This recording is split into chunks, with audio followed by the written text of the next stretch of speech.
The right level of focus is the individual. And what individuals can do first is like what a physician should do. First, do no harm, right? Like assume that, you know, you're probably a force for mayhem and trouble unless you've got yourself disciplined and aimed. Right. You know, because you're complicated and troublesome. And so unless you've got your act together, you're trouble. And everyone knows that. And they know people like that. So the first thing you do is constrain the amount of damage you're likely to do. And you do that by disciplining yourself and by also admitting to yourself that you don't know what you're doing, that there's lots of things about you that need to be improved, which is actually, that's a beacon of hope, right? It's like, well, my life is miserable. Yeah, but you're doing a bunch of things wrong. It's like, oh, good, because if I'm doing a bunch of things wrong, then maybe if I fix them, my life won't be so horrible.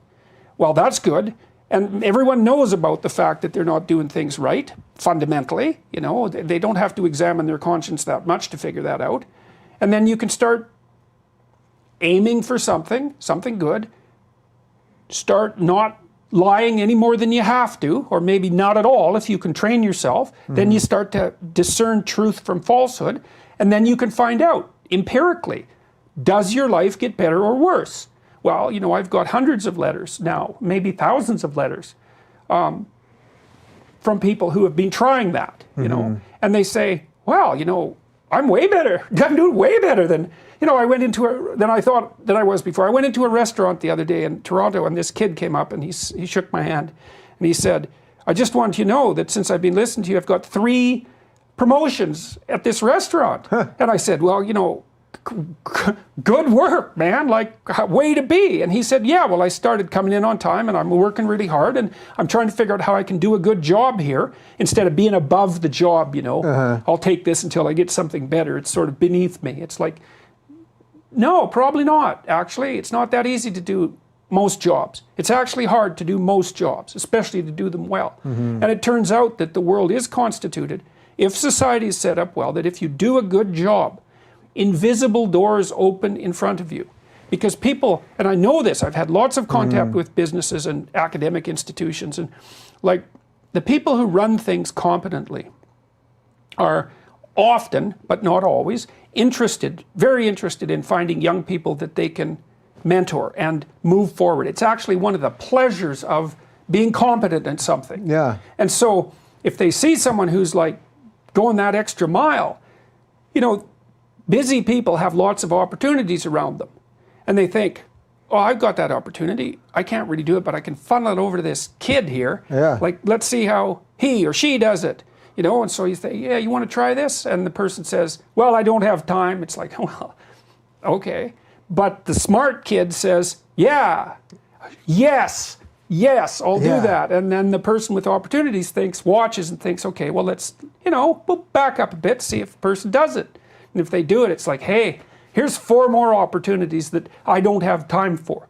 It's like, bang. I would venture to say that every single person listening to this live right now knows that's the truth. Because I can think of so many examples in my life, especially when I started doing stand-up, the crazy odd jobs that I did, every little thing that I could do to make a dime just so I could keep the dream coming. And then that eventually, it opens doors, it closes doors, you get trap doors, but you just keep moving. So in an odd way, this postmodernism stuff, the idea of that the system's rigged against you, they're really actually stealing something from young people, right? They're stealing. They're stealing their future. But they're also stealing like their intestinal fortitude. You're stealing their ability to go, I've got to make something in this world. Yeah.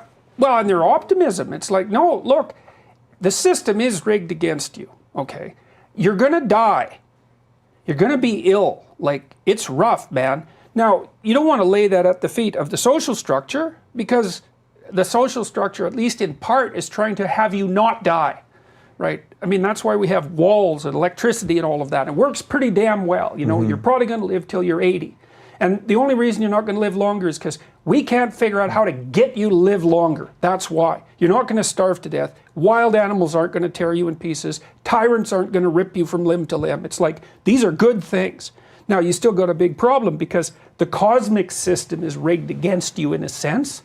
But, okay, so fine. What do you mean by that, the cosmic system? Well, you know, you're vulnerable and you can be broken, and you will be in many ways.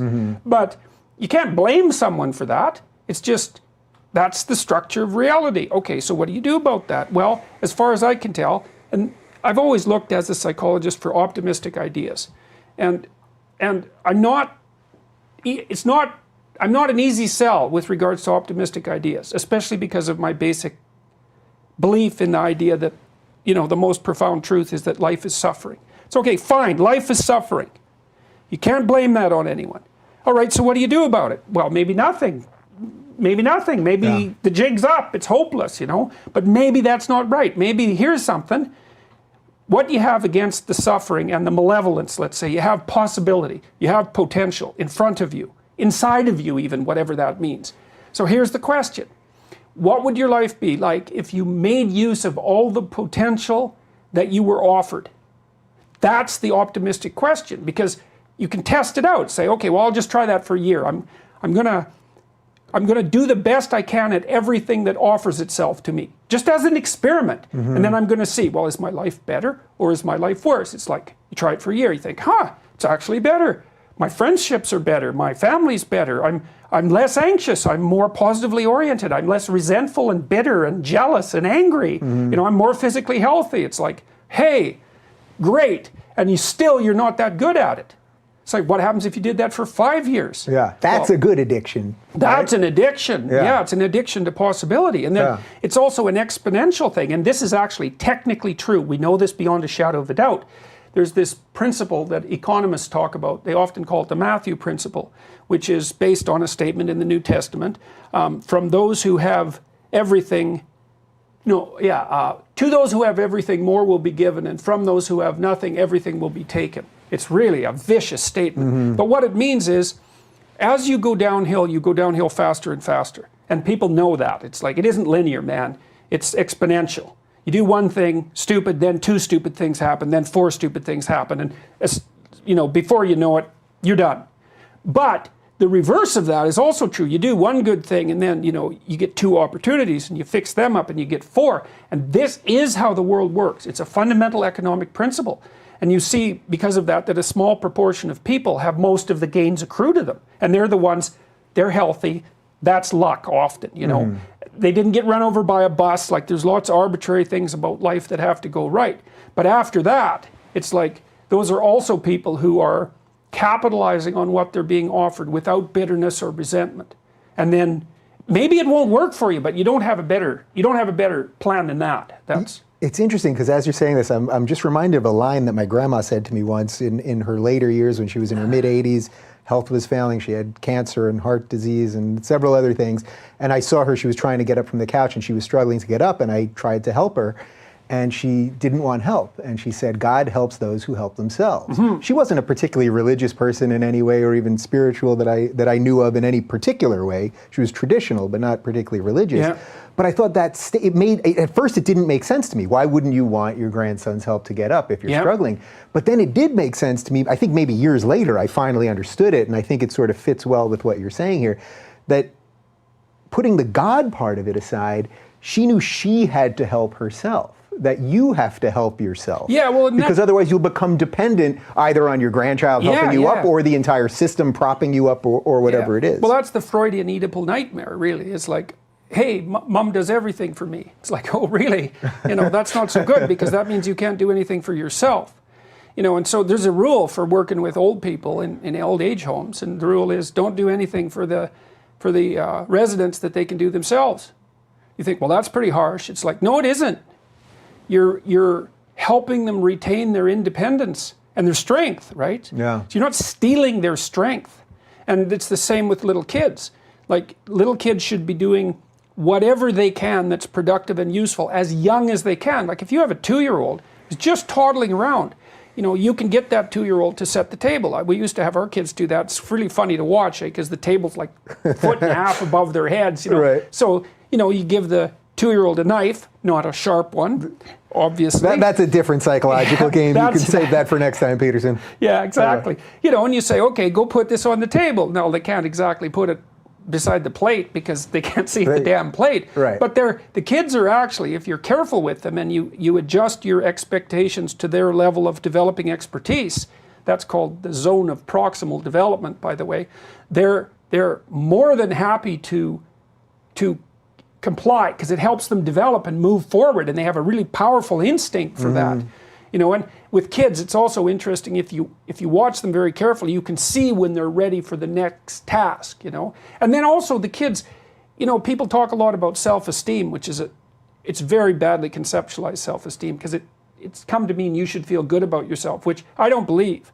I think you should feel good about who you could be if you got your act together. And you shouldn't be feeling so good about who you are now in your sorry state. It's like, what the hell, man? You're 17. Don't be feeling too good about yourself.